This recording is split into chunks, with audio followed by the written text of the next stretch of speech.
care how many demons he's fought and how many hells. He's never fought us. Not us united. The SnyderVerse movement is the single most important cultural phenomenon in modern fandom. It wasn't just a campaign, it was a congregation. What started as passion became an identity. What began as support became belief. These fans didn't just love Zack Snyder, they idolized what he represented.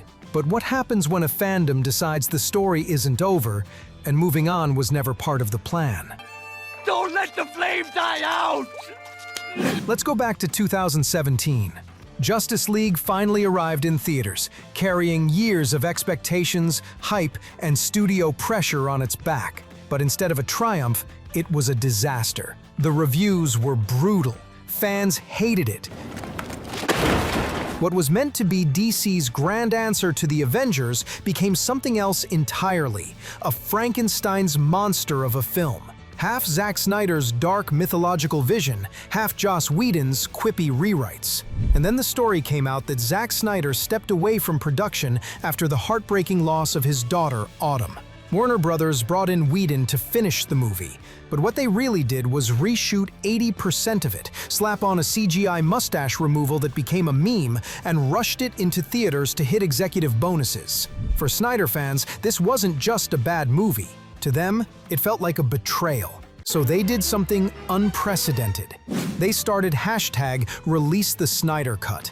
Now you've probably heard this part, but here's what most people miss. This campaign went far beyond angry tweets. They bought billboards in Times Square. They flew banners over Comic-Con. They flooded every Warner Brothers social media post for 3 years with the same message. They raised $500,000 for a cause bigger than themselves, honoring Zack Snyder's daughter Autumn, and proving their movement had real impact. And in 2021, they won. Warner Brothers greenlit a 4-hour director's cut for HBO Max. Zack Snyder's Justice League dropped, and whether you loved it or hated it, it was undeniably his vision. Complete. Uncompromised. It was a watershed moment in fan culture. Proof that if you're loud enough, organized enough, and relentless enough, you can bend a corporation to your will. But here's where the story takes a turn. Because that victory, it didn't end anything. It started something way bigger. Quick question. Have you ever won something you fought really hard for, and then immediately wanted more? That's human nature, right? The goalpost moves. The high fades. And that's exactly what happened here. After the Snyder Cut dropped, the movement evolved. Or maybe mutated is the better word. It became #RestoreTheSnyderVerse. See, Snyder had planned a 5-movie arc. Man of Steel was Chapter 1. Batman v Superman was Chapter 2. His Justice League was Chapter 3. And he'd teased Chapters 4 and 5. A dark, post-apocalyptic timeline where Superman turns evil, Lois Lane dies, Batman sacrifices himself, and the heroes fight Darkseid. Basically DC's Thanos, in a final cosmic showdown. Fans got a taste of this nightmare future in Batman v Superman and in the Snyder Cut. Just glimpses, storyboards, concept art, interviews where Zack described his vision. And now they want the rest. Even though Warner Brothers has moved on, even though they've rebooted the entire DC universe under James Gunn and Peter Safran, even though Henry Cavill is no longer Superman, even though the new Superman movie just made $615 million worldwide and got an 83% score on Rotten Tomatoes, the SnyderVerse fans are still campaigning, still trending hashtags, still showing up under every single DC Studios announcement with the same demand. Give us back our story. And here's where you might be thinking, okay, they're just stubborn fanboys who can't accept change. But that's not the full picture. Not even close. Let me tell you about something called the sunk cost fallacy. It's this cognitive bias where the more you invest in something, time, money, emotion, the harder it becomes to walk away, even when walking away is the rational choice. If you've seen my previous video on the RDJ Dr. Doom casting, this might sound familiar. I gave a more detailed explanation. I'll link that video in the description. Gamblers do this, investors do this, people in bad relationships do this, and fandoms do this like it's an Olympic sport. Think about what these fans invested. 4 years of their lives, thousands of hours organizing, posting, debating, defending. They faced mockery from critics, from other fandoms, from people who called them toxic or delusional. They donated real money. They built entire online identities around this cause. And then they won. That victory became part of their personal mythology. It's a story they'll tell for the rest of their lives. I was part of the movement that released the Snyder Cut. Now imagine someone telling you, okay, great, now stop, move on. The story's over. Well, at least I was able to make his last few hours. That's not just asking them to accept a new Superman movie. That's asking them to walk away from a piece of their identity. Because here's the thing, and this is crucial. For a lot of these fans, being a Snyder fan isn't about movies anymore. It's about belonging to something. It's about being part of a community that fought together, struggled together, and won together. Social identity theory explains why. It tells us that humans derive massive chunks of their self-concept from the groups they belong to. When you're part of an us versus them struggle, those bonds become unbreakable. You're not just a fan of some DC movies. You feel like a fighter in a cultural battle. And battles like this don't end just because one side says they're over. Here's something that'll blow your mind. There are fans who genuinely believe that the Snyder Cut campaign was the most important thing they've ever been part of. Not their job, not their hobbies, not even some of their personal relationships. A movie, a 4-hour superhero movie on HBO Max. Let that sink in for a second. Now let's talk about Zack Snyder himself, because he's not just a director to these fans, he's a prophet. And the Snyder fans developed a parasocial relationship with him. Parasocial relationships are these one-sided emotional bonds people form with celebrities or creators. You feel like you know them, like they're your friend, even though they have no idea you exist. It's usually harmless. You stan Taylor Swift, you love Mr. Beast, whatever. Oh, that's not so much. But with Snyder, it went deeper.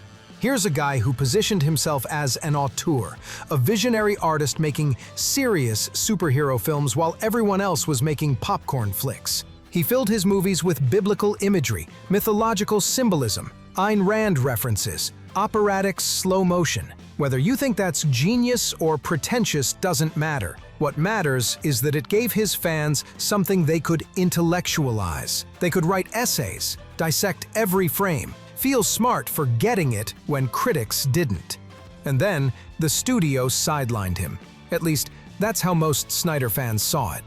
Mr. President, we just wanted to... Get out of my house! They interfered with Batman v Superman, forcing him to cut 30 minutes from the theatrical release. They took Justice League away from him during the worst moment of his life and tried to bury his version forever. The Snyder fans didn't just defend his movies, they defended him. Zack became a symbol. The artist versus the corporation, the individual versus the machine, the misunderstood genius versus the popcorn crowd. And Zack, to his credit, leaned into it. He engaged with fans on Vero, his social media platform of choice. He dropped hints about what could have been. He shared fan art. He made them feel seen. That's intoxicating. When a creator you admire acknowledges you, validates you, treats you like you matter, that bond becomes almost sacred. So when someone says, move on from the SnyderVerse, what they're really saying is, abandon Zack. And for these fans, that feels like betrayal. That's what she said. Don't you dare. Let's talk about algorithms for a second, because they're the gasoline on this fire. Social media platforms are designed to show you more of what you engage with. You like a pro-Snyder tweet? Here are 50 more. You join Reddit/Snyder Cut? Now your entire Reddit feed is people who think exactly like you. In the world of algorithms, they call it echo chambers. Echo chambers aren't just real, they're the architecture of the modern internet. Inside these spaces, a very specific reality gets constructed. The SnyderVerse films aren't just good, They're masterpieces that the mainstream is too dumb to appreciate. Critics who gave Batman v Superman bad reviews, to many Snyder fans, that was proof of bias. The 28% Rotten Tomatoes score, to them, it wasn't criticism. It confirmed what they already believed. The world was against Snyder. Meanwhile, the new DC universe under James Gunn, within these echo chambers, it's often dismissed as MCU light, corporate slop, or pandering. Even when Superman made $615 million and critics raved about it, the story inside these spaces doesn't change. It's seen as shallow, manufactured, and for people who don't get it. This is confirmation bias on steroids. Every piece of information that contradicts the worldview gets dismissed or reframed. Every piece that supports it gets amplified and celebrated. And here's the kicker. The algorithm rewards this behavior. Outrage drives engagement. Passion drives clicks. So the loudest and most passionate voices get the most visibility, which makes the entire movement look more unified and intense than it might actually be. There are plenty of people who loved the Snyder Cut and also enjoyed Gunn's Superman, but those people don't trend on Twitter. The algorithm doesn't care about nuance. Real talk. When was the last time you changed your mind about something because of a YouTube comment? Yeah, me neither. That's the world we're living in. Arguing online doesn't change minds. It just reinforces the walls we've already built. Okay, but here's where we need to be fair, because buried underneath all the psychology, fandom, tribalism, and algorithm nonsense, there is a legitimate artistic argument happening here. Snyder's DC films were different. Objectively, undeniably different. Most superhero movies follow a formula. Colorful costumes, quippy dialogue, good guys win, everyone goes home happy. It's McDonald's. Consistent, crowd-pleasing, exactly what you expect. Nice. Snyder served you a deconstructed 7-layer experimental dish that half the table thought was brilliant and the other half thought was inedible. His Superman wasn't the Boy Scout. He was an alienated outsider struggling with messianic expectations. His Batman wasn't the hero. He was a broken, vengeful zealot who branded criminals and nearly ended Superman. The tone was heavy. The color palette was desaturated. The confrontations were fierce, and the endings were bittersweet at best. It wasn't conflicted. For people who grew up on Christopher Reeve and Tim Burton, this was jarring. For people exhausted by Marvel's quip fests, this was a breath of fresh air. The fans who stuck with Snyder didn't just like his movies. They felt like they were finally getting superhero films that respected their intelligence. Films that asked hard questions. What if Superman's arrival caused more harm than good? What if Batman's crusade made him the villain? What if God's walking among us was terrifying instead of inspiring? When you're that invested in a specific artistic vision, being told we're rebooting with something more hopeful and fun doesn't feel like progress. It feels like regression, like the industry is giving up on ambition in favor of playing it safe. And maybe they're right about that. Or maybe they're confusing dark and serious with deep and meaningful. But either way, you can't dismiss the fact that this is a genuine aesthetic and philosophical preference, not just blind loyalty. Alright, we need to talk about the elephant in the room. Some, not all, but some of this movement has gotten tangled up in broader culture war stuff. There's a subset of the fandom that framed the fight for the SnyderVerse as something bigger. A battle against what they call woke Hollywood. They see Snyder's hypermasculine Batman and stoic Superman as a rejection of what they perceive as the softening of male heroes in modern media. When James Gunn was announced as the new creative lead, some fans immediately started looking for ammunition to talk down on the movie. When casting news dropped that didn't fit their preferences, the discourse got ugly fast. Now, is this everyone? Absolutely not. Most Snyder fans just want their story finished. They're not trying to make it political. But fandoms are ecosystems, and ecosystems have bad actors. And it's made it harder for the movement to be taken seriously. Because when the loudest voices start sounding like rants about agendas, it's easy for the outside world to write everyone off as toxic, which is unfair to the vast majority. but it's also the reality of how these things play out in 2025. So let's get back to that Superman movie. Nah, not this one. The James Gunn Superman movie that made $615 million. By every objective measure, it's a hit. Critics loved it. Audiences loved it. It's making money. The new DC universe is off to a roaring start. And the SnyderVerse fandom's response? Box office doesn't equal quality. Which, okay, fair. Art isn't a democracy.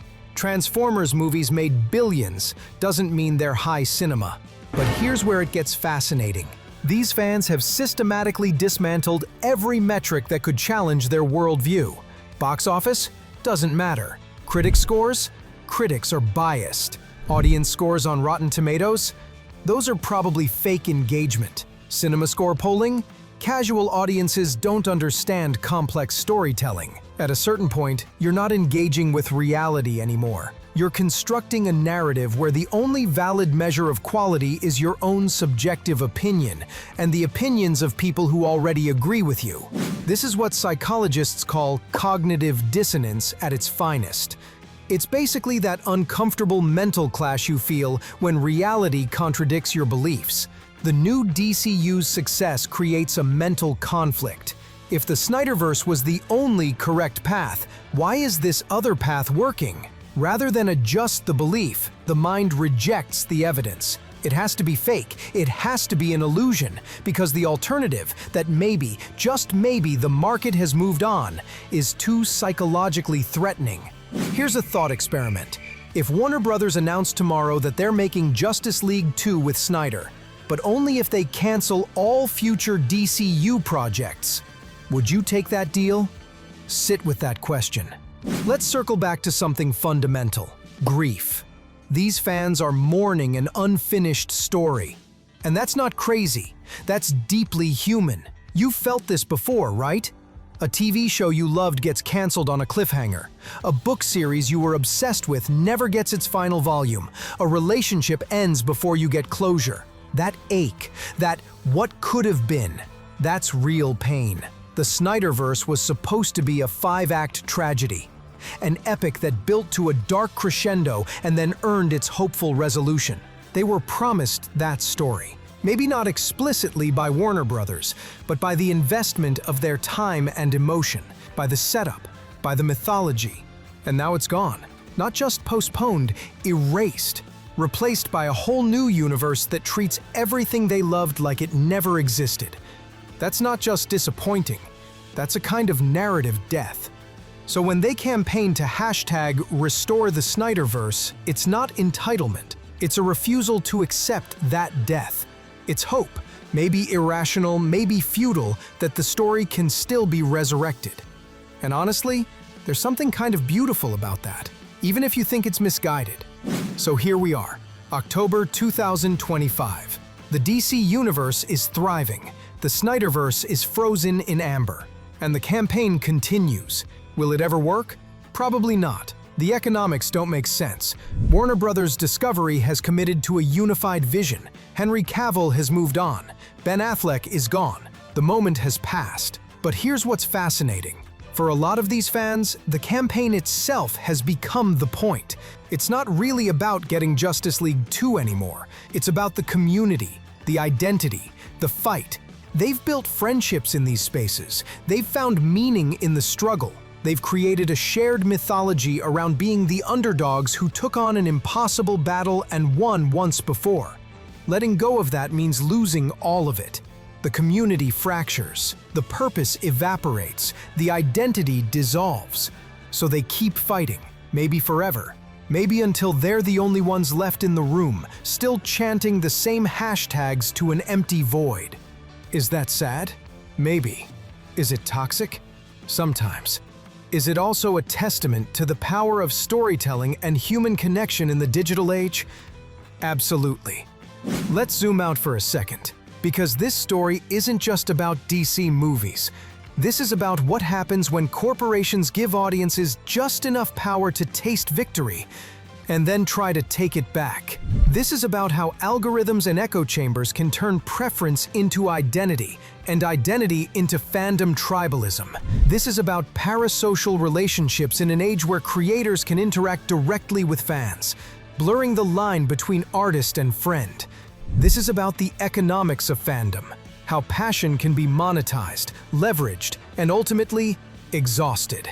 And maybe most importantly, this is about grief, about our inability as humans to let go of things we love, about how the stories we attach ourselves to become part of who we are.